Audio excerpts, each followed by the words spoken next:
desse período na Alemanha. E eles vão tem uma discussão grande entre Kelsen, que é um constitucionalista, é um liberal, democrata, enfim, e o ponto de vista do Carl Schmitt, que é um autor importantíssimo do século XX, enfim. Então, é muito interessante. Existe um fenômeno, né, que ocorre na Alemanha ali em 1949, logo depois do pós-guerra, que os aliados é quem vão fazer a Constituição, né? Então, é uma Constituição que ela sofre de um mal, que era uma Constituição provisória, né? Que deveria servir apenas como um momento de transição de tudo que havia acontecido, né? Para uma democracia. E, na verdade, não é bem isso que ocorre. E aquela legislação, aquela Constituição provisória acaba ficando, né? Ficando sempre. E é esse documento que dá origem ao constitucionalismo contemporâneo, com muitos senões, com muitas críticas aí e tal. Então, se a gente entende a escola, a jurisprudência dos valores e o movimento do direito livre, aí a gente entende primeiro os riscos, os problemas e tal. Então, se a gente tem crítica ao normativismo ou mesmo positivismo, a gente vai ver o que ocorre, o que é que pode ocorrer, não é? Quando elementos que são exógenos, não é? Externos a uma ordem jurídica democrática, né? A gente está falando da democracia, os riscos que isso se configura. Então, o exemplo da Alemanha é muito importante. Como o movimento do direito livre, ele é uma reação à jurisprudência dos conceitos, ele vai inspirar a jurisprudência dos interesses, que é objeto da aula de hoje. Então, a jurisprudência dos interesses é uma reação, evidentemente, à jurisprudência dos conceitos, então, aquele dogmatismo, né, o abstracionismo daquele tipo de positivismo, né, aquele conceitualismo estrito, enfim, do método, no caso, primeiro gramatical, depois lógico, né, do Pusta, do Savigny, do Pusta e tal. Então, assim, existe que não chega a ser uma escola, é um movimento chamado Movimento do Direito Livre. São vários autores, e você tem aí o Kantarovich, que também a gente estuda muito em sociologia jurídica, porque desde a questão do nacionalsocialismo, essa escola também do direito livre que inspira isso que vocês estudaram em sociologia, não sei, sociologia jurídica ou filosofia do direito, direito achado na rua, direito de Passárgada, né? Então, o movimento do direito livre, ele tem, desde a sua fase mais radical, até, por exemplo, a jurisprudência dos conceitos, mas no que isso consiste? Bom, enfim, alguns juristas absolutamente críticos e insatisfeitos com aquele modelo de direito completamente alheio à realidade, né, à realidade fática, portanto, a razão prática, que é isso que vai ser invocado, uma razão prática contra aquela razão teórico-abstrata, enfim. E aí, ao fazer a crítica da interpretação lógico-dedutiva das normas, dos conceitos, entendia que era preciso tirar o foco do legislador e jogar isso para o intérprete. Porque o que é o positivismo, né? O positivismo é um sistema de controle da decisão judicial, né? Qualquer positivo, qualquer matiz do positivismo, e são vários matizes que vai desde o início do século XIX, mesmo no século XX, a questão é controlar a decisão judicial. para que o juiz, né, não saia dos limites da lei, dos limites da lei. Entenda-se aí por lei um ordenamento inteiro, a Constituição, tudo isso, não é uma lei ou a lei apenas. Então, é bom a gente entender isso. Mas aí, como existem excessos desde o início, se pegar o exegetismo, né, mesma coisa, se pegar o realismo, mesma coisa, então são os excessos. O movimento do direito livre, ele diz o seguinte, bom, todo o poder ao intérprete, né?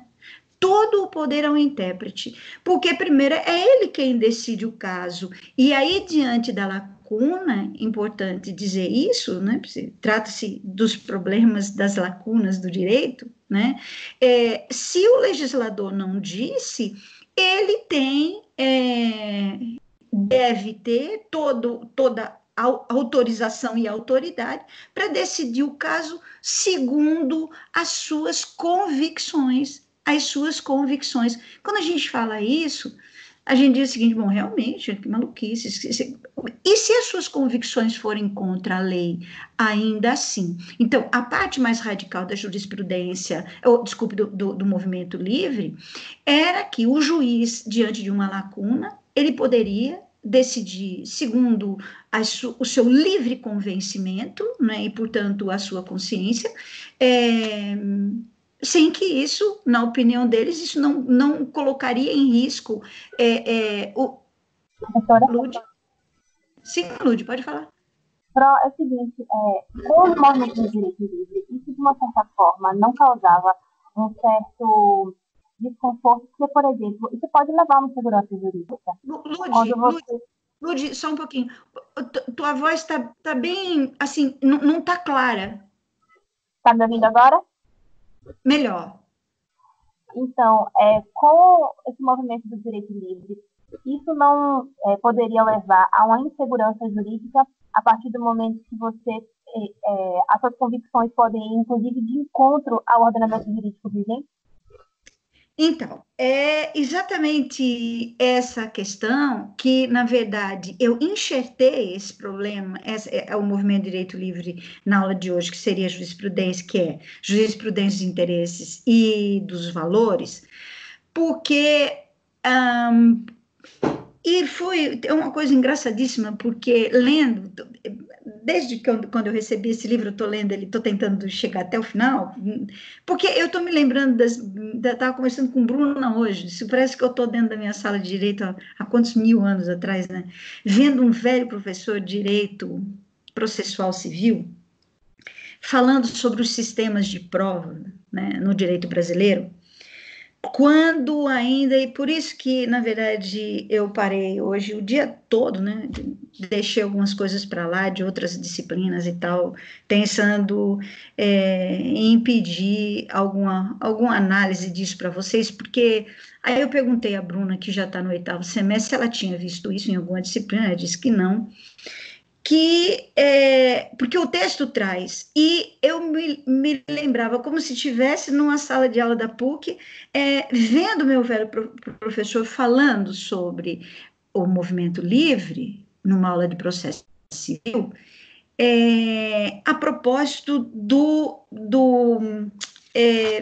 duas questões interessantes da questão do livre convencimento motivado.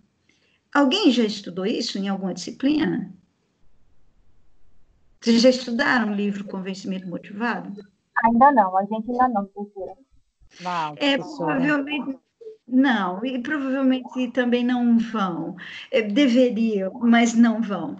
E isso é uma figura que estava no antigo Código de Processo Civil e que foi alterado, né? Então, o nome não é mais esse livre convencimento motivado por um debate importantíssimo que houve, não é?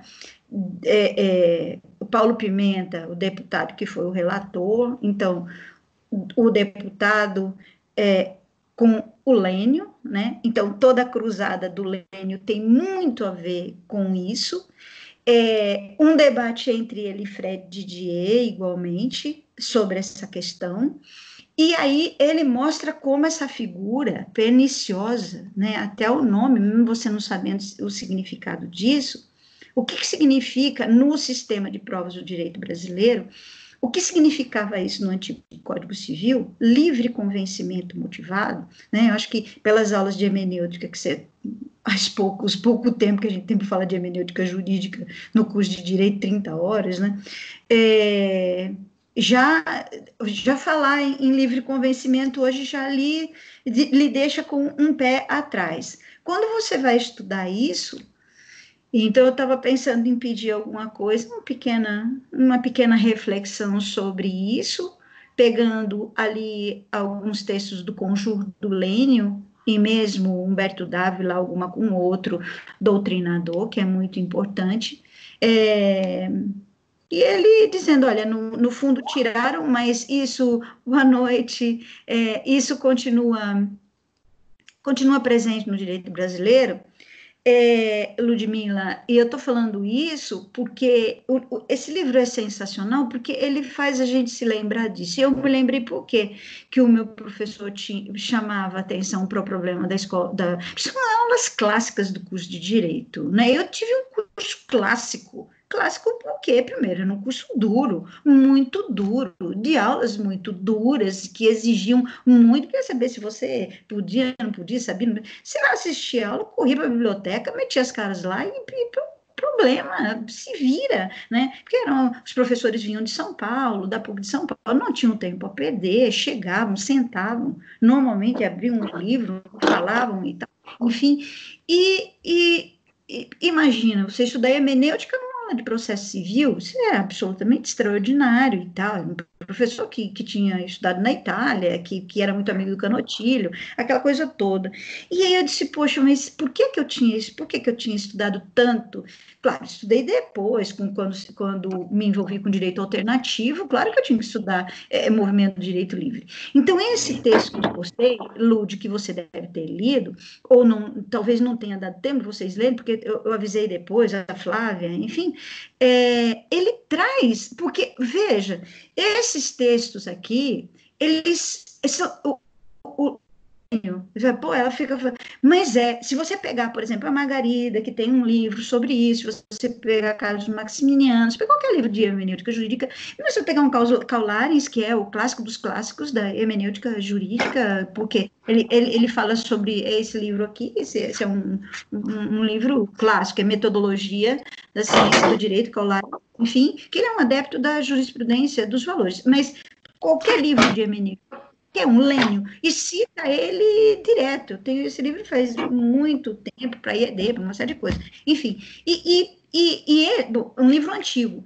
Então, assim, ele termina mostrando como essas escolas continuam vivas, né, do ponto de vista da interpretação do direito, e como elas ainda são aplicadas de maneira extremamente equivocada. Primeiro você veja o tempo histórico que elas estão, e continuam sendo aplicadas no nosso direito, às vezes dizendo textualmente, falando o nome da escola lá, né? Enfim, então, isso é que é interessante, porque no final de cada verbete, de cada pequena lição, ele mostra por que você precisa saber isso, porque senão você não consegue entrar no debate sobre a questão do decisionismo, né? E até para detectar aquilo que ele acusa, que é um sincretismo metodológico no direito brasileiro, que diz, ninguém entende, não é possível entender. Então, se alguém tiver que dizer qual é a tendência, né? Qual é a tendência, qual é o paradigma que vigora na Corte Suprema Brasileira? Impossível essa resposta, absolutamente impossível. E aí ele diz, olha, todo mundo fala de Dworkin, todo mundo fala do Alex, só que é o seguinte, não adianta só citar, porque eles não têm nenhuma influência no nosso direito, zero influência. Então, em que medida o STF aplica, né, os caras que entendem, que leem, tudo, em todo lugar. É muita cara de pau. Acha que faríamos por você? Gente, alguém está com o microfone aberto, por favor? Obrigada. Oi, Flávia, tudo bem? Então, eles, olha, é impossível, por isso essa cruzada é impressionante, que ele e outros tantos juristas, Pedro Serrano, né, os Pedro Serrano tem página no Facebook, tem livro publicado, o Rubens Casar, tanta gente boa, Salo de Carvalho, enfim, então devem acompanhar essa discussão. Mas o que ele diz, não, pô, mas digamos que, digamos, não, o Gilmar Mendes tem uma erudição, mas ele é o que, afinal? Ele não é nada. Ele não é nada. Então, o que adianta, né? Se esses autores são tão importantes, mas é impressionante como nós somos blindados com relação a todo tipo de influência, porque não existe nenhuma regra, não há regra, não existe uma regra, não existe assim, digamos, olha, a corte brasileira, ela tem um viés X, Y, não, ela não tem viés, né? Ela não tem viés nenhum, porque o que se comete de absurdo ali dentro, né? Enfim, não adianta ler ninguém, porque lê, mas não aplica, né? Então, o bacana é que ele termina mostrando a aplicação prática dessas escolas hoje ainda no nosso direito de forma enviesada, de forma extremamente perigosa. Então, o movimento do direito livre era isso que talvez lá atrás se justificava por conta daquela questão, enfim, primeiro que você tem que pensar no tempo histórico do que está acontecendo, né? Então, você tá saindo de um sistema e existe um período que é marcado por revoluções, por grandes modificações sociais, econômicas, políticas, de mentalidade e tal, que é a virada do século XVIII para o século XIX. Então, por exemplo, a jurisprudência dos interesses, ela se explica muito por conta desse cenário, né, do surgimento de um direito público e tal. Então, a gente também tem que ver um pouco isso. Então, por que ela vai se diferenciar da jurisprudência dos conceitos? Né? Porque está tudo em plena ebulição. E o movimento direito tem os mesmos fundamentos. Não, diretamente, evidentemente que não, Eduardo. O livre convencimento motivado não quer dizer que se inspirou no movimento do direito livre, mas o direito livre vira uma tendência, tanto que é um movimento grande que não é uma escola. Então, a gente tem essa escola da jurisprudência, é uma escola da jurisprudência dos conselhos, interesses, mas o movimento não, ele não é. Por quê? Porque ele tem, desde os mais radicais que pregam, inclusive, a decisão contra a legem, né? Bom, se o livre convencimento do juiz diante de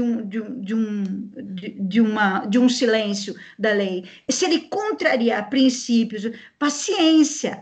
Só que essa vertente, ela não é a vertente que passa, né, que vai ter continuidade, porque se você pegar a história do direito moderno, salvo, né, uma fração do movimento do direito livre, as outras, evidentemente, que elas são moderadas, né? Então, você precisa dar mais liberdade para o intérprete, mas sob nenhuma hipótese para ele agir contra a lei. Mas para ele não ficar mais amarrado e ser refém de uma razão abstrata, ora na palavra do legislador, né, na lei, enquanto vontade do legislador, ora num conceito elaborado pela filosofia do direito, enfim, há uma razão interessante para esse tipo, né, para essa questão no início do século XIX, né, é uma reação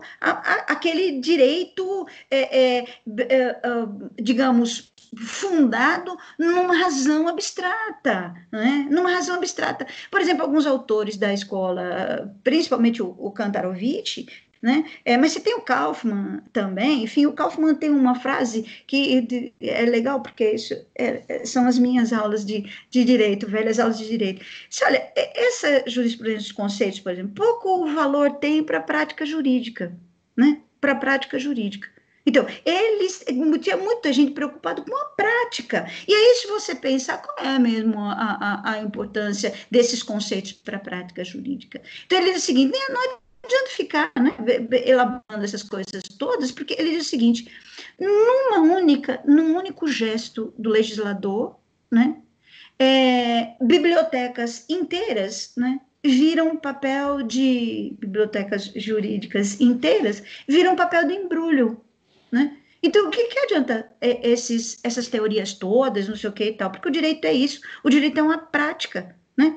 E outra coisa, é estéril, essas discussões são estéreis para a prática jurídica. Evidentemente que direito não é só prática, se fosse só prática, né, poderia continuar a pandecta lá, o direito romano, enfim, mas não é. Então, claro que o movimento do direito livre, ele causa um certo impacto, porque as alas mais moderadas, e aí, evidentemente, a mais importante é a jurisprudência dos interesses, então ela quebra aquele modelo abstrato, silogístico, dessa razão abstrata sem ter nada com real, para dizer o seguinte, né?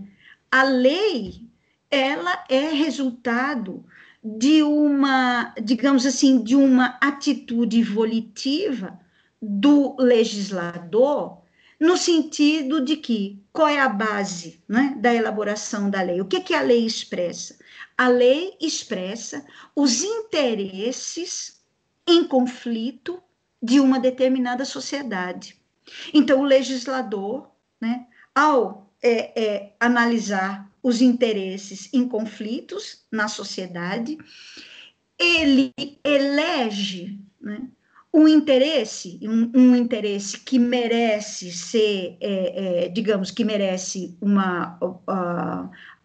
digamos, uma cobertura jurídica, ele merece ser judicializado, né, jurisdicionalizado, porque ele tem que levar em conta, primeiro, não é quaisquer interesses. Existem conflitos, né, permanentes na sociedade. O direito é o quê? Né? E a lei, no fundo, o que eles vão dizer é isso. Então, o legislador, ao olhar esses interesses em conflito, mediante uma análise histórica. Então, não é apenas uma questão da vontade. Tudo bem que tem a ver com a vontade. No nosso caso, por exemplo, a lei é resultado da vontade livre do legislador. É um ato volitivo, mas essa vontade está relacionada a descobrir, né, entre esses interesses conflitantes, qual é o interesse que deve ser tutelado pelo direito com base aí na história, né, nos vínculos históricos. Então, ele não tira aquilo da cachola, com vistas a quê? Né? A responder o quê? Qual é a finalidade da lei? Que é aquele, e aí tem a figura importante do Hering, que é o segundo Hering, né? Que a gente viu na aula passada, na jurisprudência dos conceitos. Esse segundo Hering, que num pseudônimo, e aí, lembrando do meu velho professor, né? Eu não sei, essas aulas eram tão importantes na minha época, e no fim, sei lá, a gente vai ficando velho, vocês vão experimentar o que é ficar velho, e aí pode acreditar nisso. Eu imagino, se eu viver até 90 anos, quando chegar em 90 anos eu vou estar como se estivesse entrando na faculdade, porque eu esqueço essas coisas por tanto tempo, depois eu me lembro. E aí fica aparecendo hoje coisas novas, assim, livro novo, não vai ser tão velho, né? Tão velho, tem 200 anos. Mas é legal pra caramba, é interessantíssimo. E, sim, que eu estava falando da jurisprudência dos conceitos. Então, não é qualquer interesse, óbvio, porque você ainda tem um laço, lembra que jurisprudência dos interesses, a gente ainda está naquela fase alemã, né? Enfim, e esse Hering, ele é muito interessante porque o segundo vai fazer, ele tinha um pé lá na jurisprudência dos conceitos, depois ele edita um livro e anônimo, anônimo que ele desse o pau na jurisprudência dos conceitos. E aí ele vai escrever os livros dele, a luta pelo direito, enfim, os fins, né, a finalidade do direito, porque os interesses, então, a lei tem por objetivo, né, enfim, a finalidade do direito, portanto, os aspectos teleológicos, a importância, vocês responderam isso na prova, né, dos aspectos teleológicos do direito, né, aquele que interpreta deve fazer essa pergunta, no sentido de procurar, e aí por aspectos teleológicos, procurar o bem-estar da sociedade, né, o bem-estar da maioria, o bem-estar da sociedade, né, e a vida mesmo, né? A lei, sim, é endereçada, não é, a um fenômeno vital, que são, enfim, são os seus destinatários, o bem-estar e a paz social, né? Então, pode olhar que aí já existe uma mudança da natureza da fonte do direito. Se você pensar o problema dos interesses em conflitos, então, você já saiu daquela razão abstrata. Interesse é interesse, em conflito, a sociologia estuda isso. Portanto, é um elemento, já entra um elemento da natureza da razão prática, portanto, sociológico, né? No sentido de se contrapor àqueles princípios abstratos que vinham da onde? Vinham da filosofia, né? Traduzidos pelos intelectuais, do mundo jurídico e tal. Então, é diferente, porque aí já tem um elemento absolutamente concreto, né? Então, mas aí tem umas questões importantes também, porque, como eu falei, primeiro que não é qualquer interesse, né? E também precisa saber quais são os fins. Nenhuma dessas escolas elas vão ser poupadas de responder a essas perguntas que são absolutamente essenciais. Então, por exemplo, qual é o papel do juiz aí, né? Se lá o juiz, o que é que sobrava para ele interpretar? Não sobrava quase nada, né? Primeiro a questão textual gramatical. Não tinha nenhuma possibilidade do juiz colocar nem valoração, nem o seu ponto, nada. Aí você tem essa quebra, né,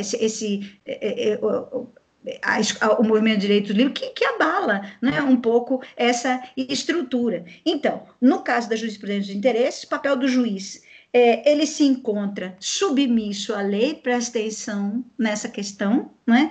Dado o fato de que esta era construída de forma democrática. Então, esses interesses,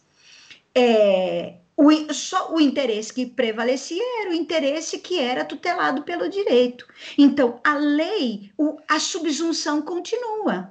É uma escola positivista, mas é uma outra, digamos, um outro raciocínio. Então, já existe uma preocupação com a questão material do direito, e não apenas formal, como a escola, a jurisprudência dos conceitos, né? Então, logo, submeter-se à lei é o mesmo que superar a vontade individual, e aí as outras escolas idem, né, pela coletiva manifestada na legislação. Né? Então, lá era a vontade de né, a vontade do legislador. Aqui é do legislador, porém, o legislador se inspira num fenômeno social, né? Num fenômeno que ocorre na sociedade, os conflitos. Né? E aí, o que a jurisprudência de interesses traz uma inovação. Né? Então, ao invés de utilizar o material, né, que a jurisprudência dos conceitos usava, que era o direito costumeiro e a lei, aqui ela muda. Então, ela vai dizer, bom, qual é o critério, então, para o julgamento? Então, era um agir de maneira a produzir a maior quantidade de bem-estar, isso era um dever, né, do juiz. A lei escrita era apenas um meio para se atingir a finalidade maior, que é a busca para a orientação de uma vida social em conformidade com interesses legítimos. Né? Bom, que interesses são esses? Os que dizem respeito às expectativas da sociedade e das forças sociais. Portanto, não estava sob hipótese nenhuma relacionado ao interesse ao interesse do legislador. Não, ele era apenas um meio, né? Portanto, essas forças sociais que passavam a ser reguladas pelo legislador e que inspiravam a edição dos textos legislativos. Bom, aí ele diz o seguinte: a jurisprudência dos interesses, ela vai promover a distinção entre a dimensão sintática do direito e do texto legislado, típico da jurisprudência dos conceitos e, portanto, das pandectas, aquela coisa toda, se ocupando, então, pela primeira vez da dimensão material do direito, né, do problema, enfim, palpável, né, conteudístico da norma. Por isso, era necessário identificar quais interesses que levavam o legislador a criar a regra, tendo em vista a finalidade do direito. Então, portanto, ela foi a primeira escola que propõe um modelo interpretativo desapegado dos textos legais e daquelas abstrações da jurisprudência, que vai caracterizar a jurisprudência dos interesses, e da escola da exegese, por exemplo, né? Portanto, cedendo espaço aí a um elemento de natureza não lógica, né? Não, digamos, diferente de uma razão pura, e sim da ordem de uma razão prática, né? Valorizando, portanto, a finalidade, valorizando mais a finalidade e não a forma. Era na busca, então, da finalidade que se radicava o critério decisional. Então, o juiz deveria sempre se perguntar qual é a finalidade da lei. Portanto, devia-se analisar, acima de tudo, os interesses identificados na criação do texto legal. Então, na hora que o juiz ia decidir, ele tinha que pegar a lei e tentar entender quais eram os conflitos que estavam em causa no momento em que o legislador elaborou a norma, para saber por que, então, as razões e aí a finalidade daquele interesse tutelado, porque nem todos os interesses são tutelados, mas aquele que veio de uma escolha do legislador. Portanto, a lei vai sancionar quais interesses merecem proteção, separando daqueles que não faziam, digamos, jus, né? E a lei é a expressão, então, de uma decisão valorada de um conflito de interesses, portanto, de interesses que serão juridicamente protegidos. Aí, o que fazer diante do caso concreto? Então, era preciso identificar os interesses em conflito, organizar, simplificando, né, tudo isso, o interesse do autor, o interesse do réu e tal, e analisar qual deles merecia a proteção jurídica. Depois, importante operar a subsunção desses interesses na descrição resultante da interpretação dos textos legais, né? Apesar de toda a preocupação material da jurisprudência dos interesses, por ser uma escola positivista, continua-se usando o método da subsunção. O que muda é o conceito de lei, é a fonte, é de onde ela vem, né? De como, quem traduz e traduz o quê, né? E aí a maneira de interpretar. Então, de um lado, a interpretação operava uma descrição dos interesses em conflito, no caso concreto, e de outro lado, a interpretação operava uma descrição dos interesses reconhecidos pela lei como interesses juridicamente protegidos. E por último, né, nesse caso, bastava realizar, então, a subsunção, a descrição da interpretação dos interesses concretos e a descrição dos interesses reconhecidos pela lei. E, portanto, o direito ele passa a ser fundamentado numa ideia prática, né, de um direito que era de um acontecimento histórico, cultural e sociológico, ao contrário do que daquele movimento da jurisprudência, dos conceitos desse positivismo bem ortodoxo, tanto francês quanto alemão, né? E aí, portanto, buscava a finalidade da lei.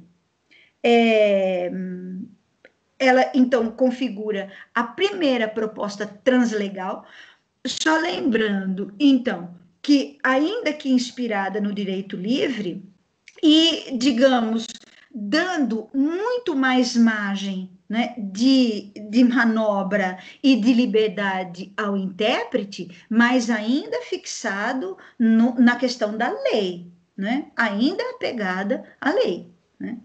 Não tem positivismo que não tenha apego à norma, ou algum elemento maior do que a norma, né? Pois não, Lud?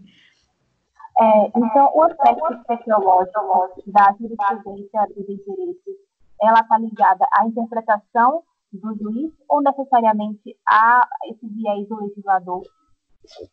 O aspecto sociológico está no fato da lei ser a tradução dos interesses em conflito numa determinada sociedade. É só você comparar, por exemplo, essa preocupação com a jurisprudência, não sei se você lembra da aula passada, da jurisprudência dos conceitos, quais eram os elementos de interpretativo? Primeiro, a lei vinha de onde? Né? Então, eram dois movimentos, o problema do textual, das pandectas, né?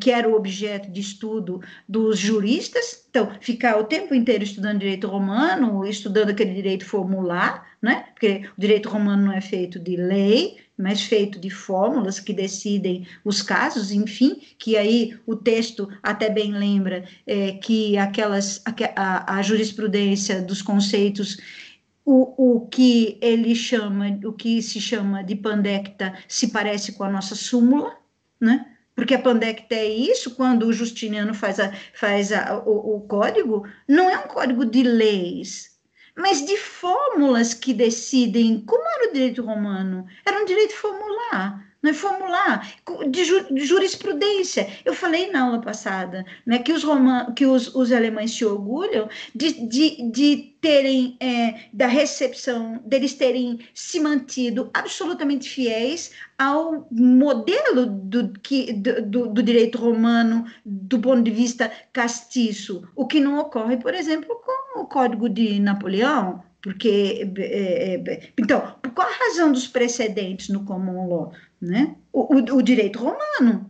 Então, a tradição anglo-saxã, ela foi mais castiça no sentido de manter a tradição romana. Nós não, porque houve uma outra leitura a partir do Código de Napoleão, né? O Código de Napoleão, claro que a base toda é o direito romano, óbvio, mas aí já com todos os aportes do iluminismo, do racionalismo, daquela coisa toda, enfim, aí elege-se, portanto, a lei, né? A lei que é expressão estatal, aquela coisa toda, por razões também que nós já cansamos de falar. Uma Alemanha que não é, que é a Prússia, né? Que vai demorar 100 anos para isso, mas a França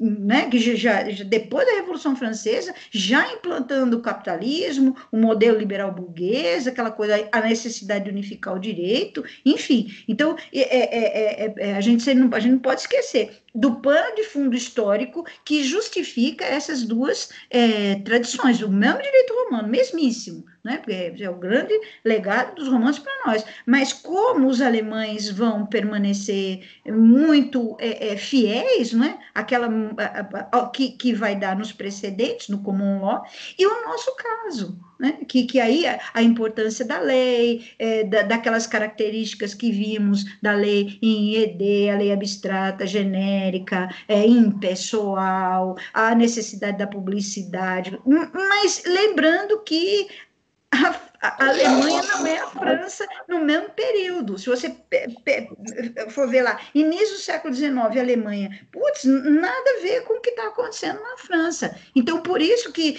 claro que há um avanço imenso.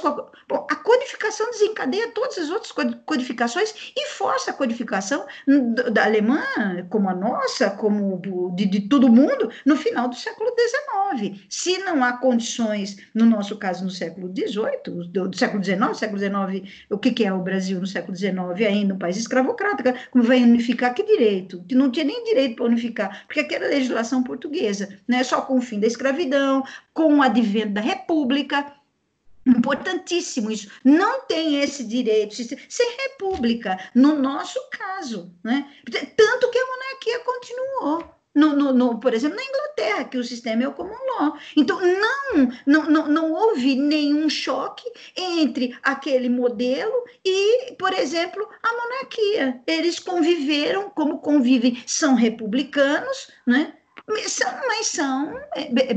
é uma monarquia, né? É uma monarquia. Então, a gente tem que lembrar também qual é E outra coisa, é fácil também imaginar que os alemães estão muito preocupados em encontrar um direito vivo, um direito que tem um chão, né? O Savigny já tinha chamado a atenção. Pô, peraí, o direito é um fenômeno histórico. Que história é essa? De querer codificar o direito, dizer que o direito se resume na lei abstrata? Esse povo está ficando louco.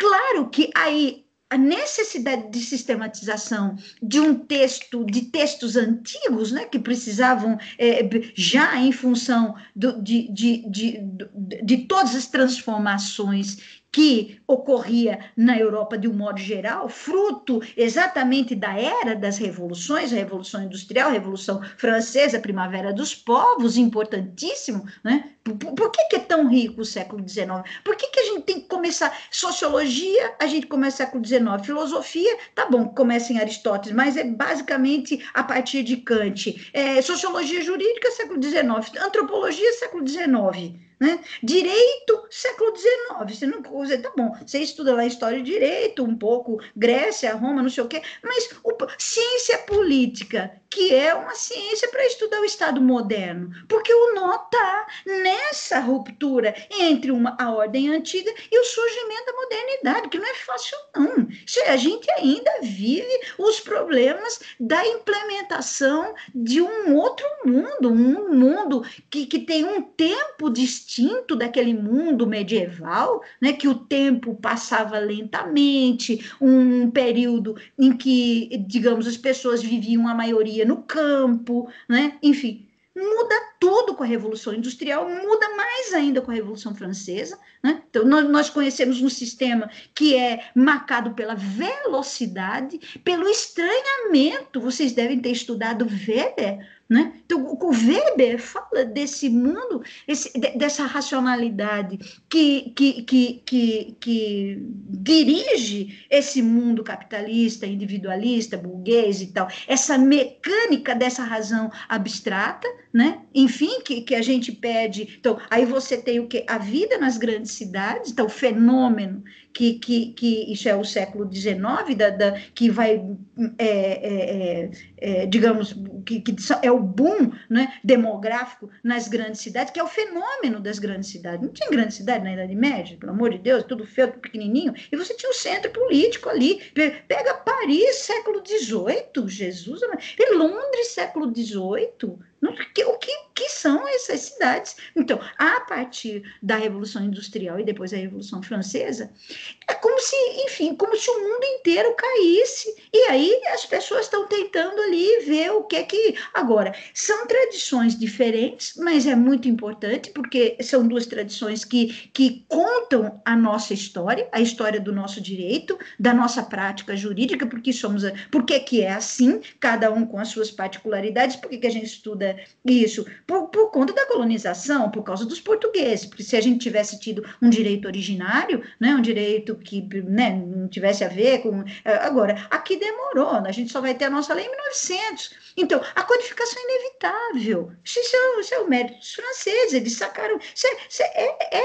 É o iluminismo, publicidade das leis, isonomia e igualdade, ampla defesa, contraditório, né? Não estou dizendo que no direito alemão não tenha isso, mas, na verdade, os franceses são princípios que eles fizeram uma revolução desgraçada, que desmoronou tudo para implementar, né? E os direitos humanos.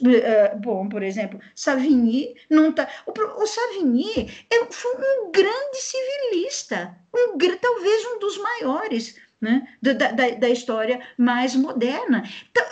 Talvez tenha sido a pessoa mais erudita em direito romano. Ele escreveu livros e livros interpretando o direito romano e falando sobre a história do direito romano, que é uma pena que a gente não estuda direito romano, né? Que mal a gente vê lá, Lei das 12 Tábuas. Eu tive um ano de direito romano e eu adorava direito romano, porque era estudar também direito civil. Aí depois eu entrava numa aula de direito civil, e aí eu sabia a origem daquele instituto, né?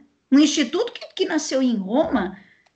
Então, o Savigny foi um grande... Agora, é isso, é uma tentativa de se acomodar, de você, digamos, era preciso, não dava mais para viver sob a égide de uma que não era nem lei, não eram textos históricos. Por exemplo, né, havia um direito legislado, havia uma adaptação daquelas pandectas, e, portanto, ele vai sacando que aquilo ali precisava de uma sistematização, porque, primeiro lembrando que eles todos eram contra o justnaturalismo, né? O Savigny também lia muita ciência da natureza, ele era um erudito. Então, quando ele diz que o direito deve ficar na mão, né? Aí, sei lá, quem é que diz o direito? Os intelectuais do mundo jurídico, os eruditos e tal, os aristocratas, ele mesmo, euzinho, né? Eu aqui, né? Porque não era para qualquer um, porque essa gente já era estudioso do direito desde sempre, aquele direito, o direito romano, né? Claro que ali ele vai inserir o elemento da tradição, dos costumes. É importante isso. O historicismo é muito importante. É diferente, por exemplo, né, você vê a crítica da escola da exegese. Porra, caramba! Quer dizer, você coloca de lado a história, os fenômenos sociais, culturais, tudo, para dizer que a lei é apenas a vontade do legislador. Ah, beleza. E onde fica tudo isso? Ah, já está tudo embutido.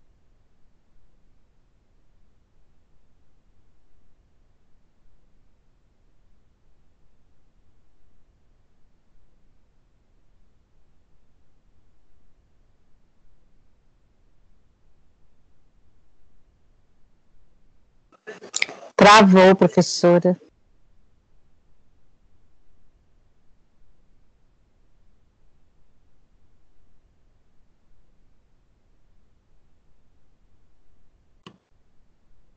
Voltou. Enfim, a eficácia é o quê? O mínimo do mínimo do mínimo. O positivismo não está preocupado com a eficácia da lei. Agora, eles lá não, né? Eles já, por conta da tradição, peraí, o direito está na história. Está na história, na história do nosso direito romano, né? Enfim. Então, não sei, Lourdes, se eu respondi o que você perguntou, sim ou não? Se não, respondeu, prof. Oi? Obrigada. Respondeu sim. Sim. Então, voltando ainda então à jurisprudência dos interesses. Cada norma legal, então, conteria um ato de valoração de interesse e uma opção voluntarista entre várias valorações possíveis de interesses opostos. O que no exegetismo, no positivismo francês é a vontade do legislador, aqui são um ato valorativo e um ato volitivo também, né? Então, de valoração e de vontade. Então, jurisprudência, aí ele dá algumas características interessantes da jurisprudência dos interesses. Primeiro, abdicação da intenção formalista e substituição pelo aspecto finalístico. Reconhecimento da existência de lacunas, isso é importantíssimo. A gente pudesse dizer, grande inovação da jurisprudência dos interesses. O problema da lacuna e da completude do direito, né? Porque, por exemplo, a jurisprudência dos conceitos não admite que tem lacuna no ordenamento, por razões óbvias. Se o problema é silogístico, né? Mesmo na jurisprudência, na exegese e mesmo no Kelsen. Então, veja que é um positivismo, mas não é esse positivismo ortodoxo, né? Então, o problema da lacuna, que a jurisprudência dos interesses acusa, e a importância da completude do ordenamento, porque quem que completa, corrige o ordenamento, né? Só pode ser aquele que decide, né? Aquele que interpreta e decide. Então, é superação do dogma da completude. Admissão, portanto, da existência de lacuna no ordenamento. Preocupação com a decisão concreta, né? Primeiro plano para o momento da realização do direito através da sentença judicial. Convocação de critérios normativos extratextuais, sejam os interesses, os fins, né? Por exemplo, esse problema da finalidade do direito, que é aquela questão que vem do Hering, mas que é a tônica da jurisprudência dos interesses, aí já começa a dar problema, né? Porque quando a gente fala em fins, a gente está falando necessariamente em valores, né? E aí? Então, valor já é uma questão problemática, porque você foge da questão normativa. Então, são elementos não normativos que começam ali né? Enfim, então, contra o isolamento anterior do direito ao seu contexto histórico-cultural. Porque o problema dos interesses, ainda que ele diga, peraí, a gente tem que olhar a história também, porque não pode ser qualquer interesse e tal, mas abandona aquela questão, sabe, aquele modelo histórico do Savigny em especial, né? E, portanto, há uma alteração de valores que o direito deveria seguir e servir, né? Que é o bem-estar geral, né? Enfim, a justiça, né? Lá, aí, na sequência, que é a jurisprudência dos valores. Portanto, que horas são? Alguém me avisa, né? Vocês têm aula? Por favor, quando der o horário, fala aí, porque quanto tempo eu tenho? Eu tenho o quê? 20 minutos? É isso? Alguém pode me falar? Isso. Oi? Oi? 23 minutos. 20, certo. Bom, deixa eu correr aqui, né? Sim, além dos valores de segurança jurídica, não é? Porque, enfim, não é qualquer interesse, buscava-se também a obtenção da justiça, quando diz, bom, o bem-estar geral, o melhor para a sociedade, aquela coisa toda, bom, isso é valor, né? Portanto, através de uma adequação material do direito às exigências da vida, alteração da racionalidade abstrata para a racionalidade prática. Portanto, era preciso levar em conta a necessidade da vida social. A jurisprudência dos interesses não abandona o legalismo, confere a ele relevância, mas o faz de um modo diferenciado. Não se decide de acordo com a letra da lei, mas se respeita a avaliação dos interesses legalmente estabelecidos pela lei, né? A lei que traduz esses interesses.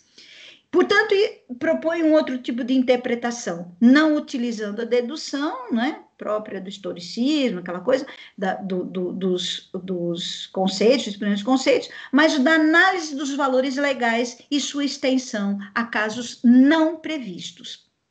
Portanto, objeto metodológico fundamental, o problema das lacunas do ordenamento jurídico já presentes nesse período, né? Final do século XIX, início do século XX.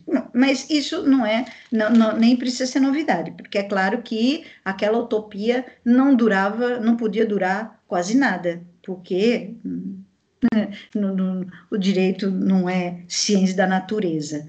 Então, lembrando que eles se inspiraram em grande parte, Savigny e Hering, nas ciências naturais, o que era absolutamente, porque era a ciência natural era a ciência. As ciências humanas, elas surgem quando? A partir da sociologia, né, no século XX, na França. Então, as ciências humanas, desculpa, do século XIX, Comte é o quê? Lá, década de 10, 20 do século XIX. Portanto, o século que vai conhecer as ciências humanas. Antes das ciências humanas, a ciência era o quê? Ciência da natureza. Até a história era o quê? A história positivista, que era a única ciência que não era ciência da natureza. Ciência reconhecida, não era nem ciência, era um conhecimento, a história. E aí, que a história é desde Heródoto, né? Enfim. Mas era o único conhecimento válido era a ciência. Qual ciência? Ciência com C maiúsculo, ciência da natureza. Então, também não dava... Essa fome de cientificidade estava exatamente atrelado a isso, porque vai demorar um pouco para se conhecer as ciências humanas. Primeiro é o Comte, agora depois é como vai demorar para as ciências humanas se firmarem, né? Porque primeiro você tem que lutar contra o domínio da sociologia, que o Comte dizia, mas a sociologia, todas as outras ciências já estão dentro da sociologia. Epa, peraí. Então, aí começam as tentativas de tirar o direito de dentro da sociologia, a história de dentro da sociologia, enfim, porque ela nasce com essa intenção federadora aí, tal, que é complicadíssimo. Então, em grande medida, as ciências vão buscar os seus nichos, as ciências humanas, por conta dessa vontade do Comte, né? O Comte, aquela coisa meio maluca, de que uma ciência, quando surge, ela engloba todo o conhecimento anterior, blá, blá, blá, e aí a sociologia, como sendo a última ciência a ser fundada, ela englobaria todas as demais ciências, e, portanto, não precisava falar em direito, nem história, nem nada, tudo era sociologia, tá? Até, né, enfim, é complicado, mas a gente já sabe meio que o final dessa história. Então, aí ele diz aqui, o problema das lacunas proposta constituindo qualquer caso jurídico em conflito de interesses, a decisão a atingir, aí agora vem uma questão bacana, deve buscar uma adequada ponderação, que é a parte mais importante da aula de hoje, ponderação dos interesses e não a partir da dedução conceitual. Então, sai a dedução como método e entra a ponderação, que vai ser usada pelo Alex nas próximas aulas que a gente vai ver. Então, o que é a ponderação? Né? Para o Lênio, que diz o seguinte, para um monte de professor e até jurista, isso é ponderação. Quando fala em ponderação de princípio, faz isso aqui. Ele já, pelo amor de Deus, desde quando, né? Começando lá, que esse povo faz isso aqui para falar sobre esses métodos todos hermenêuticos e ficar fazendo desse jeito, tem a santa paciência, não é nada disso, precisa estudar, porque é muito mais complicado, né? Então, o que é a ponderação nesse caso? Operação de avaliação dos interesses conflitantes à luz de um critério fundado em questões históricas, os interesses do legislador na construção da regra. Portanto, chega-se à conclusão, deve-se chegar à conclusão, aí sim, de qual dos interesses deve prosperar, recebendo a proteção jurídica. É a finalidade do direito que viria a permitir a preferência a um ou a outro interesse conflitante, acaso ambos estivessem protegidos pela lei. Pode-se fazer isso através de uma pergunta, né? Qual dos interesses do caso deve prevalecer? Então, já que ambos são reconhecidos pela lei. Então, aí ele usa o critério da ponderação. E aí ele diz o seguinte, bom, mas, por favor, então alguém diga como eu descreveria esse método, como agir usando o critério da ponderação. Aí ele diz aqui, olha, primeiro, é preciso uma definição sociológica dos interesses do caso concreto, no caso de um conflito entre dois interesses. definição jurídica de interesses reconhecidos pela lei. Submissão da definição fática à definição jurídica. Não adianta nada. Você diz, mas esse interesse é importante. Bom, ele é importante, então, ele tem que estar coberto pelo direito, né? Caso ambos interesses fáticos entrem em conflito, a gente vai voltar a ver isso também lá no Alex e também na questão dos princípios lá no Dworkin, né? Que eles entrem em conflito,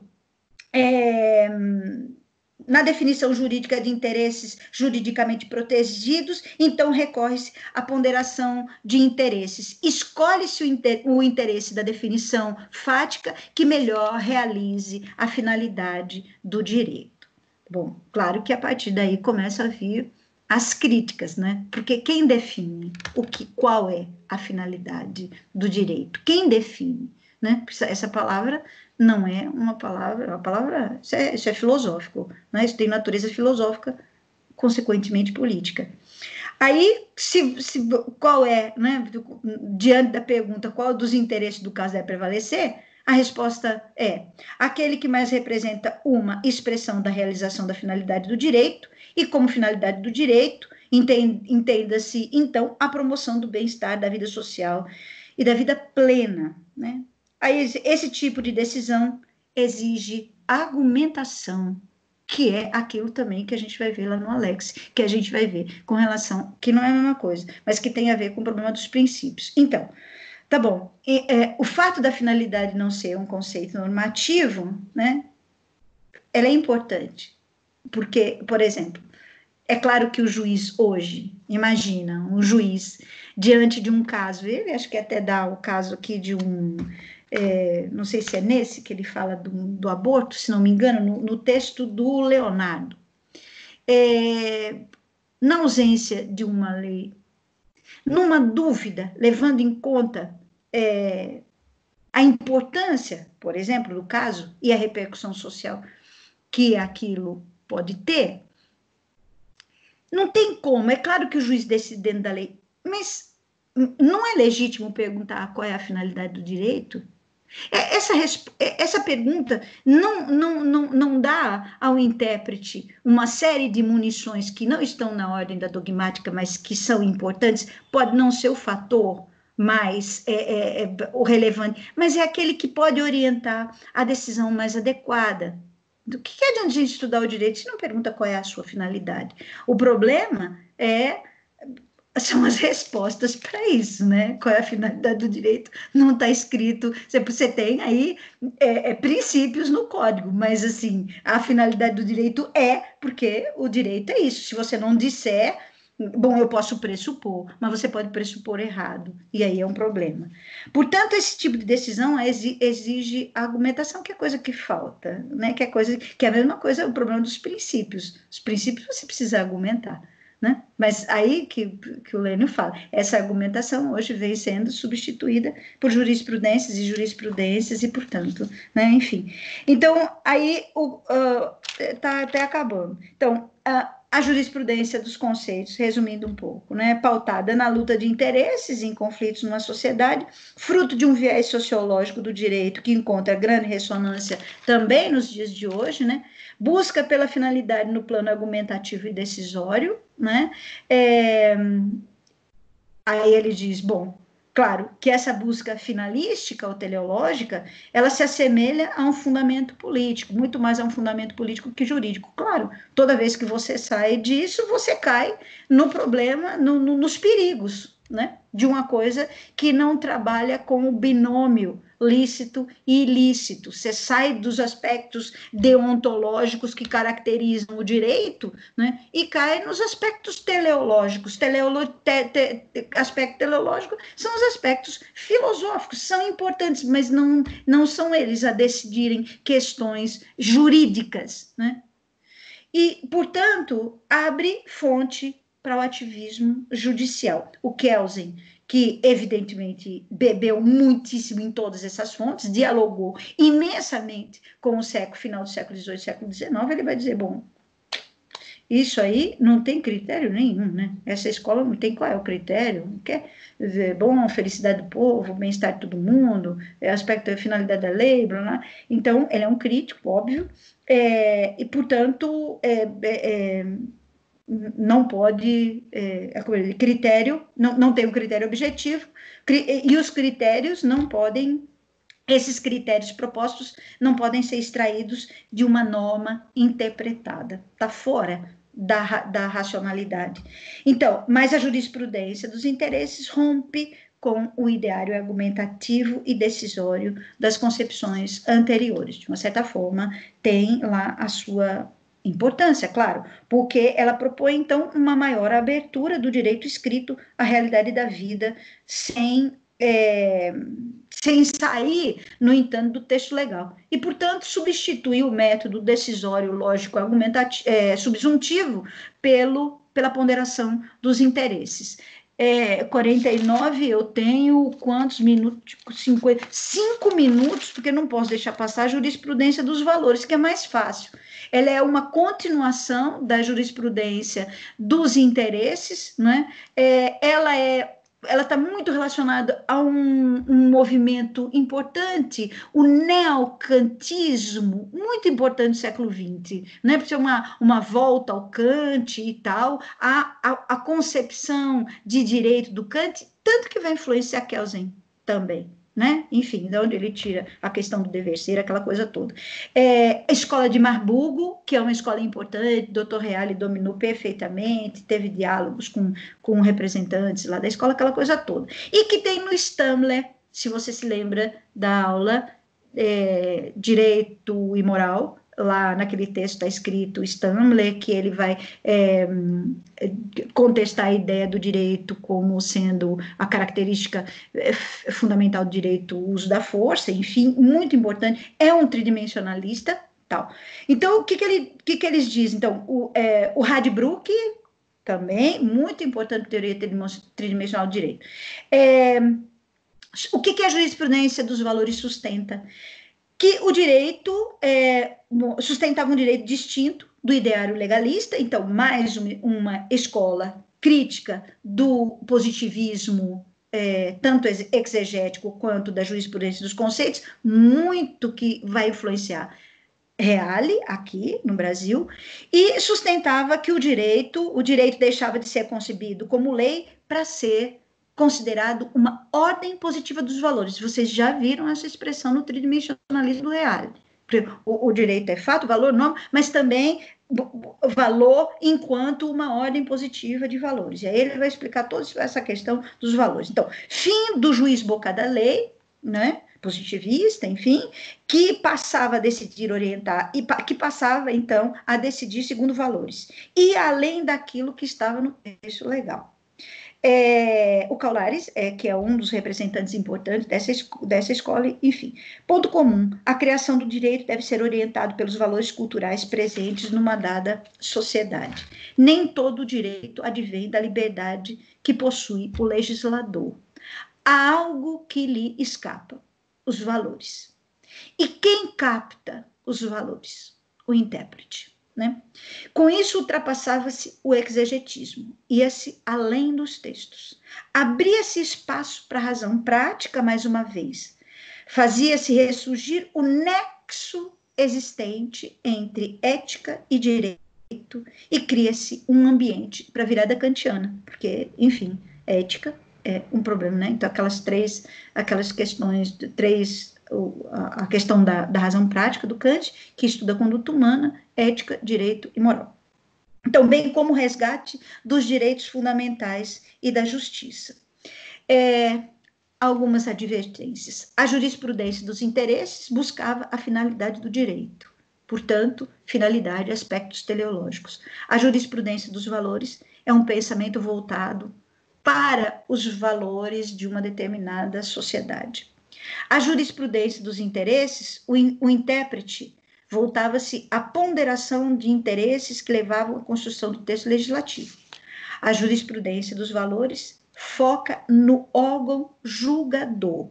Portanto, objetivo central, promoção de uma adequada orientação do juiz aos valores arraigados em uma dada sociedade.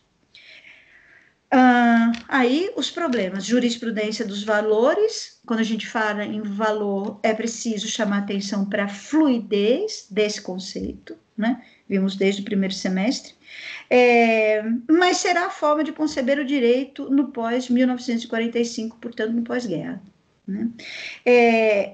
A importância da busca, de buscar determinados valores em que se funda um direito e que merecem proteção.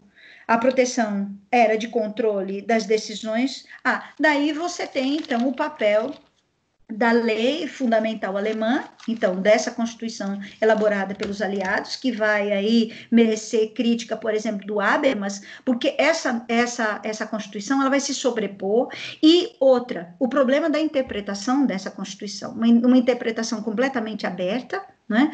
E por isso que o Lênio critica muito as teorias alemãs do constitucionalismo enxertadas na nossa prática jurídica, porque a realidade lá é uma. Então, aí é interessante, isso é coisa para direito constitucional, ver lá, posso até colocar um texto para você saber o que foi, né, o que é a Corte Constitucional Alemã, o que foi a lei fundamental alemã elaborada pelos aliados, né, depois o que vai acontecer, uma coisa que era provisória e fica permanente, enfim, e aí a jurisprudência dos valores, então, é muito importante na tradição alemã, com muitas críticas, evidentemente. O próprio Habermas, que é alemão, que escreveu Direito e Democracia, não dá tempo, mas eu deixei aqui a anotação do que ele fala, né?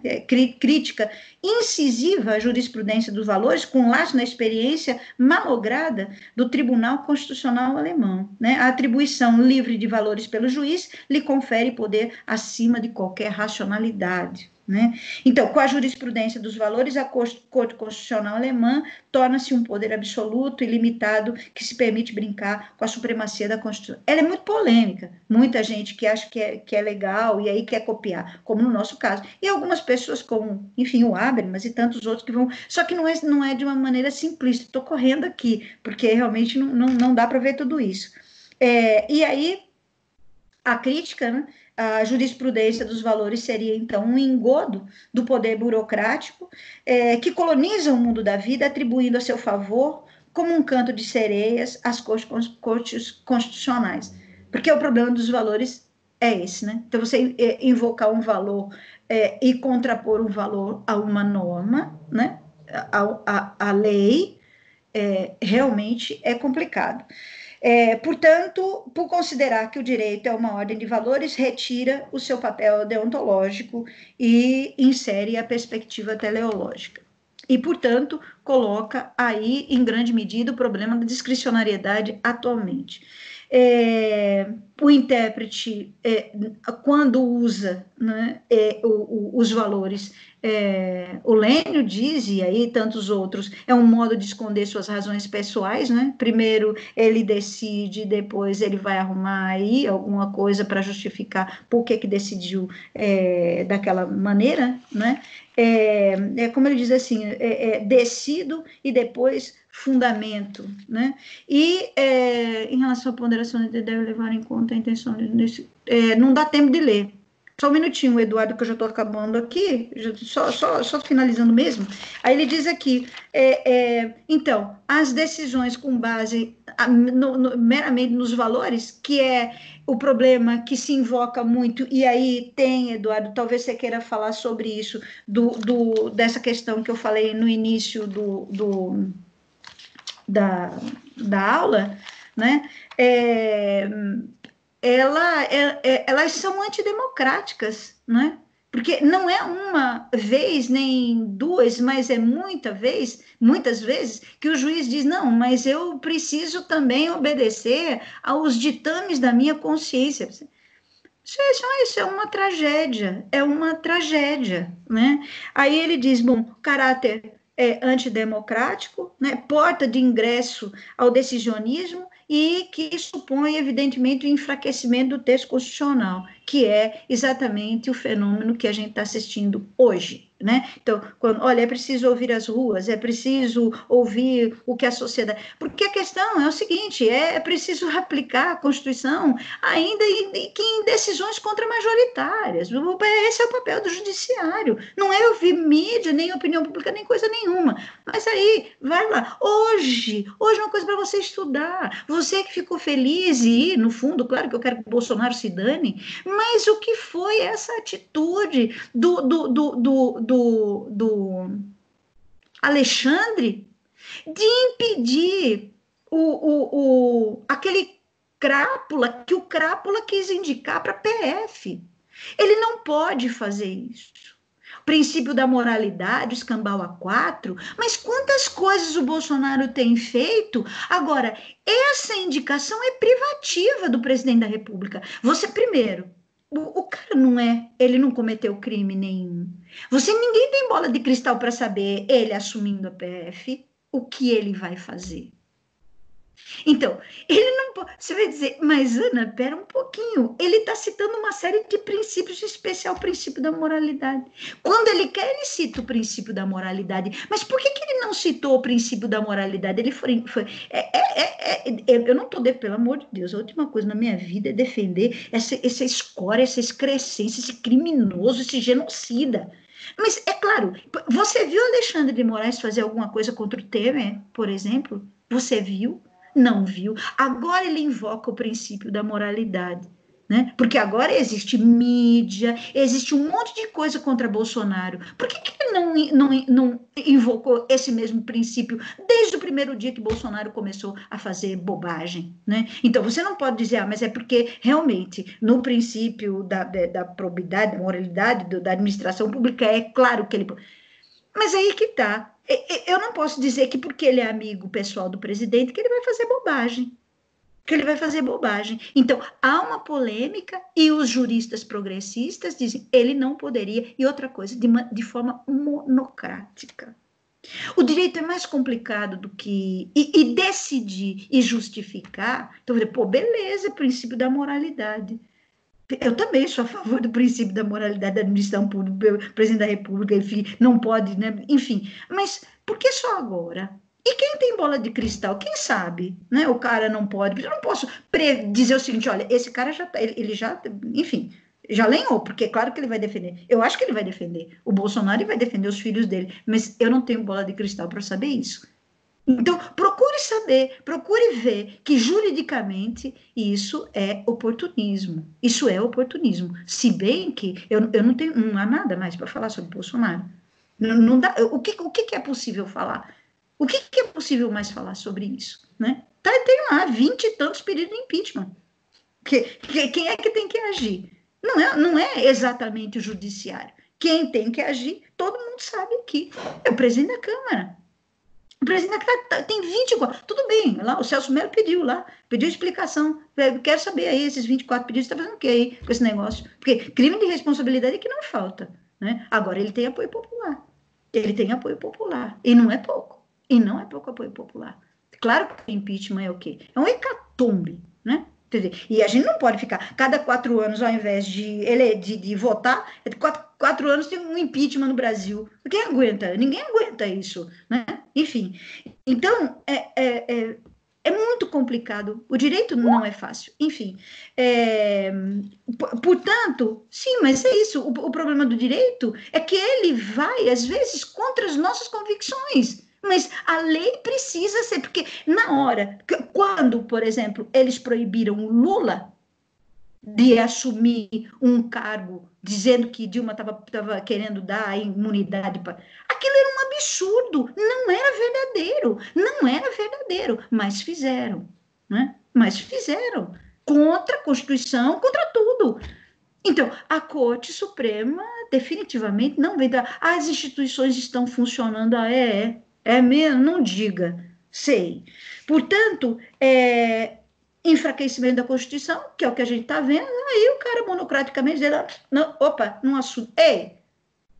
Né? O princípio da moralidade, agora que ele resolveu, isso é oportunismo, óbvio. E é da competência do presidente da República né? Agora, precisa ter um monte de lei para dizer, então, mas ninguém tem bola de cristal. A gente precisa estar sempre atento e, principalmente, acompanhando todas essas discussões, gente que defende, gente que é contra, né? Enfim, portanto, os valores incidem na discricionariedade e, portanto, corre-se o risco do quê? Da arbitrariedade. O direito é oposto de arbítrio, oposto do arbítrio, seja para quem for, porque a gente está falando de uma democracia. A gente está falando, por exemplo, no caso do Bolsonaro, de um cara eleito, né? Então, a gente tem que respeitar isso e as prerrogativas dele como presidente da República. Se ele não tivesse mais apoio nenhum, mas ele tem. Você viu a última pesquisa aí. Então, precisa ter cuidado.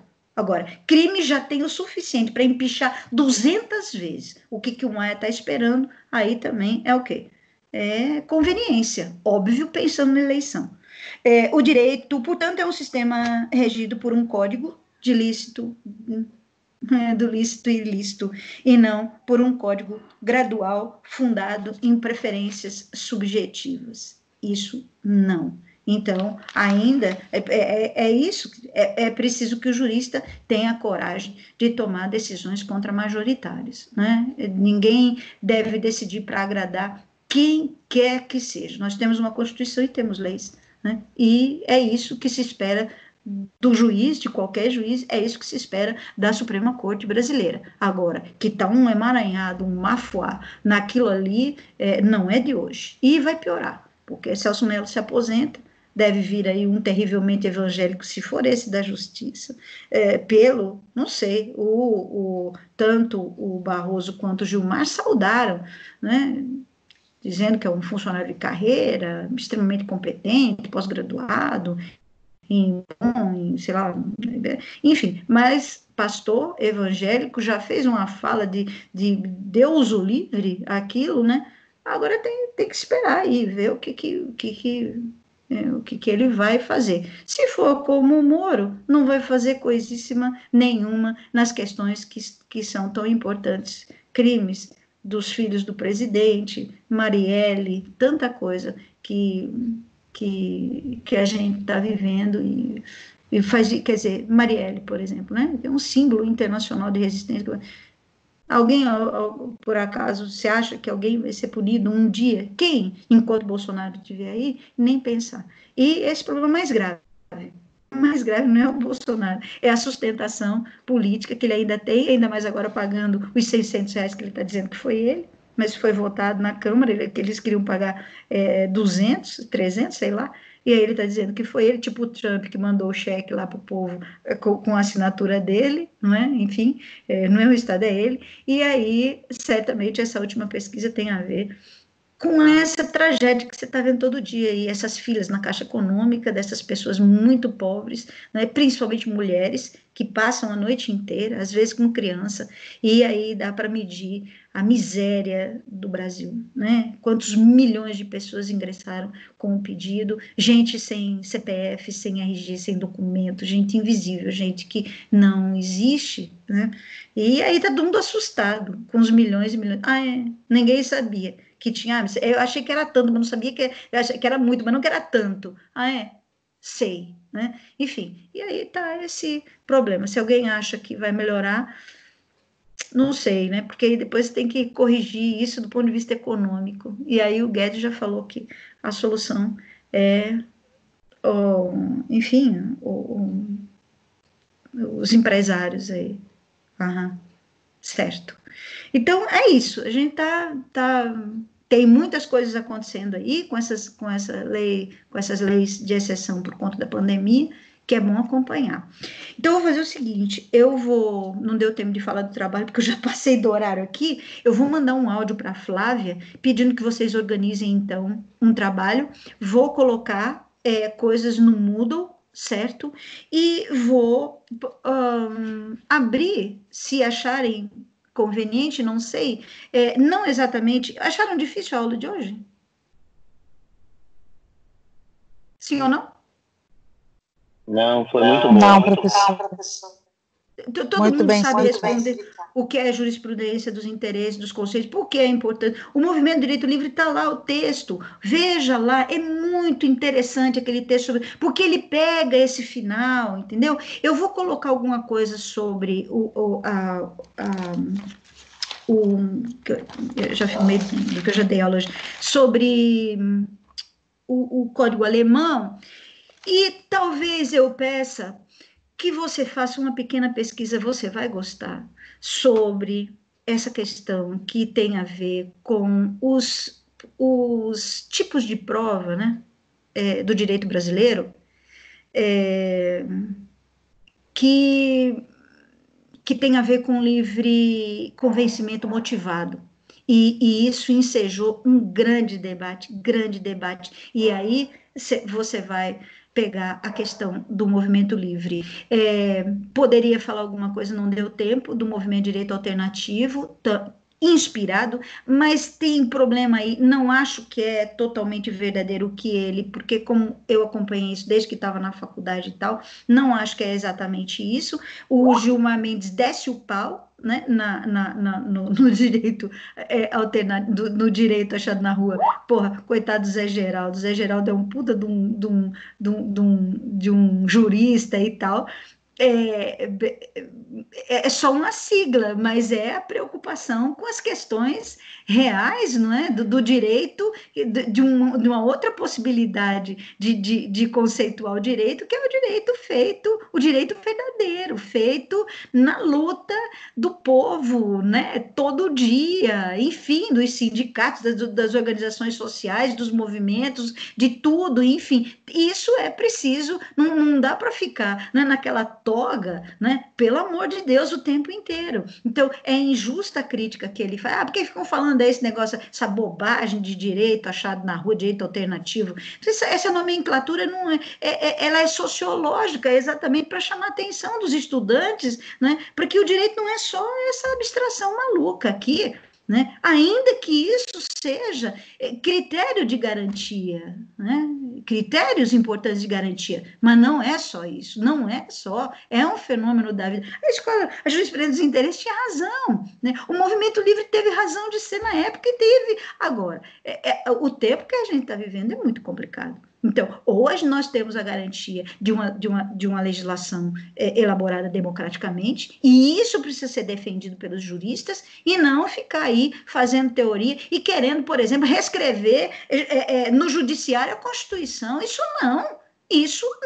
E não venha, olha, aplicar isso fere o quê? Você não tem que ferir coisíssima nenhuma, você está lá para aplicar aquilo que é resultado de um processo longo e democrático, difícil, muito difícil, que está sendo desmontado, né, pelo próprio judiciário, né, por essas ervas daninhas aí.